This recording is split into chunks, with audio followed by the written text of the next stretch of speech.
Hello friends, नमस्ते, जय जगन्नाथ। आपण समस्त को मो चैनल रे अनेक अनेक स्वागत। बहुत दिन पर मु गोटे लॉन्ग वीडियो छाड़वा जाऊँगी।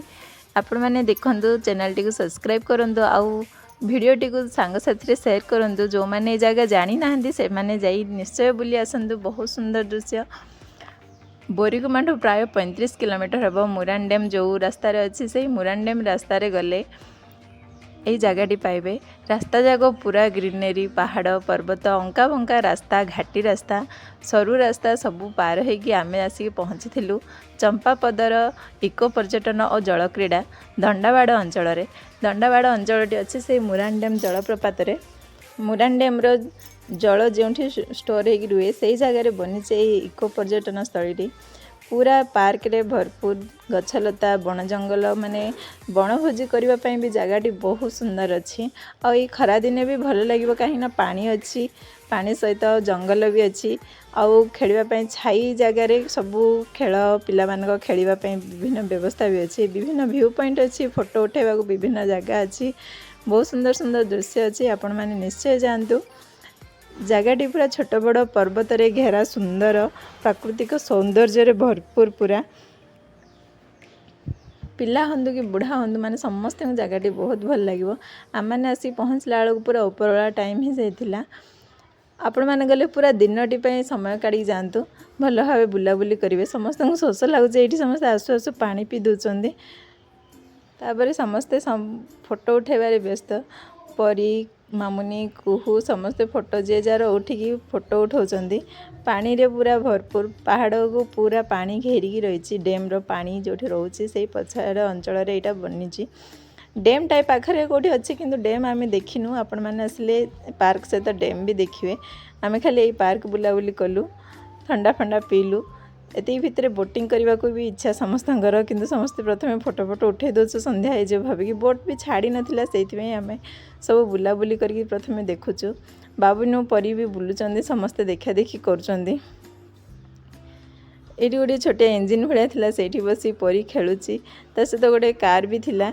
एपटे बोट छाड़ा उपर से समस्ते ओह्लैकी बोट पाखक जाऊँ। बोट रे बहुत वर्ष है बसी नी, बहुत छोट थिला बसती से बसवा भी बहुत एक्साइटमेंट थिला। समस्ते ओह्लैकी आम आसिलु बोट रे बसवाई। बोट रे बसिलु। से गोटे ट्रिप पूरा जो बोट जिते जन भी बसते समस्त को मिसई 800 टଙ୍କା नौथिले। माने आम गोटे 2-3टा फैमिली मिसिक बसलु बोधे। आम 400 टଙ୍କା पड़ला और सेमाने 400 देले। सेमती होना कम पड़ला। समस्ते बसला परे से जो सेफ कोट पिंधती से जाक पिंधिलु, सेफ जैकेट। किंतु मामुनी प्रथम फोटो उठेदेवी तापर पिंधि बोली पुणी काढ़ी दौची। पिंधे निश्चय सेटा। परी भी पिंधिनी एपर्यंत, बाबुनु पिंधा जाऊँचे। आम मैंने भी सब पिंधि पकईलु। पिंधिकी बुलिलु पूरा से पानी भितर बुलेला। पानी भितर प्राय 4-5 किलोमीटर बुले बोधे। पूरा गोटे पहाड़ को बुलेला। देखो एत सुंदर से भितर पूरा पानी भरपूर। से भितर झरणा भी अच्छी। देखो पानी भी पड़ुची। से झरणा पाखापाखि भी नहीं थिला। पूरा बोर्ड से झरणा दिखेला। ता सहित ये देखो माने पानी भितर बनी गोटे राधाकृष्ण मूर्ति, ता सहित गोटे गौतम बुद्धंकर स्तूप जोड़ा से भी से पूरा पानी मझी रही। सब केमती बनई कि बोधे जो पानी सुखी थी से समय बनई थे। पानी भरपूर अच्छी। बोट्रे बसिकी चारिआडे बुलिलु। माने यहाँ एमती गोटे जगह जोटि गले ना पूरा सीटर प्राकृतिक मनोलोभ दृश्य को छाड़ी माने समस्ते पूरा भावना बुड़ीजे। क्या कौन टेंशन घर कथा कि मन पड़ोनी। सेमती बहुत सुंदर जगहटे। सूर्यास्त हो आसते देखो के सुंदर दृश्य। पूरा से पानी भीतर देखुची। पूरा लगुला जमी से चिलिका काली जाई जाऊँगी सेमती फील होता। दूर आम ओह्लई जो चढ़ी जो से कूल देखागला। धीरे धीरे पूरा से पार्क को बुलेकी आणिकी आमको कूल छाड़देला। पुणी धीरे धीरे समस्ते ओह्लू। कुहू परी डरी भी भावुली, किंतु सेमानक भी डर ना, आराम रे ओह्लौचंदी। ओह्लई सारिया पर मामुनी चलची फोटोशूट। पप्पू तार फोटो उठाऊँच। से बोट उपर बसी ही से केतरा फोटो उठेला। ताठू देखिक मामुनी फोटोशूट देखिक मुँह कहीं छाड़ी कुहू से माटी उपर बसई देकी मु भी चलि फोटो उठाइबापी। मु भी केतरा फोटो फोटो उठेली। से भितर देखो कुहू कौन करुच्ची। पूरा माटी रे बसिकी गोटे गोटे छोट छोट पत्थर टेकिकी से फिंगा चलैची। के समय फिंगिला खेलिला, तापरे ताकू पूरा रसगोल्ला भली लगिला। से पत्र जा बसी खाऊची गोटे गोटे। ହଉ ଛୋଟ ପିଲାଟା ଭାବିକି ଛଡ଼େଇଲି। ତାପରେ ତାକୁ ନେଇକି ତାର ବି କେତେଟା ଫଟୋ ଭିଡ଼ିଓ ଉଠେଇଲି।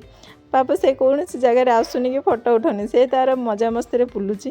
ସେଥିପାଇଁ ତାକୁ ଧରିକି କେତେଟା ଫଟୋ ଉଠେଇଲୁ। ତାପରେ ସମସ୍ତେ ମିଶିକିନା ସନ୍ଧ୍ୟା ହେଇ ଆସିଲାଣି, ଆଉ ବେଶୀ ସମୟ ବୁଲିବାକୁ ବି ସମୟ ନାହିଁ। ଦେଖନ୍ତୁ ଏ ଦୁଷ୍ଟ ଝିଅ ବସି କେମିତି ମାଟି ଖାଉଛି। ସନ୍ଧ୍ୟା ହେଇ ଆସିଲାଣି ମାନେ ସେଠାର ଦୃଶ୍ୟରେ ଆଉ ଫେରିବାକୁ ସମୟ ବି ହେଉନି। କିନ୍ତୁ ଦେଖନ୍ତୁ ଏତେ ସୁନ୍ଦର ପରିବେଶରେ ସୁନ୍ଦର ସୂର୍ଯ୍ୟାସ୍ତକୁ ସାଙ୍ଗରେ ନେଇକି ମାନେ ଯେଉଁ ଦୃଶ୍ୟକୁ ସାଥିରେ ନେଇକି ଆମେ ସମସ୍ତେ ଫେରି ଆସିଲୁ। ସନ୍ଧ୍ୟା ବି ହେଇଯାଇଥିଲା ପୁରା, ମାନେ ଘରେ ପହଞ୍ଚିଲା ବେଳକୁ ରାତି। ଜଙ୍ଗଲ ରାସ୍ତା, ସେଥିପାଇଁ ବେଶୀ ରାତି କରିବାଟା ବି ଠିକ୍ ନାହିଁ। ସେଇଥିପାଇଁ ଆମେ ସମସ୍ତେ ଫେରି ଆସିଲୁ।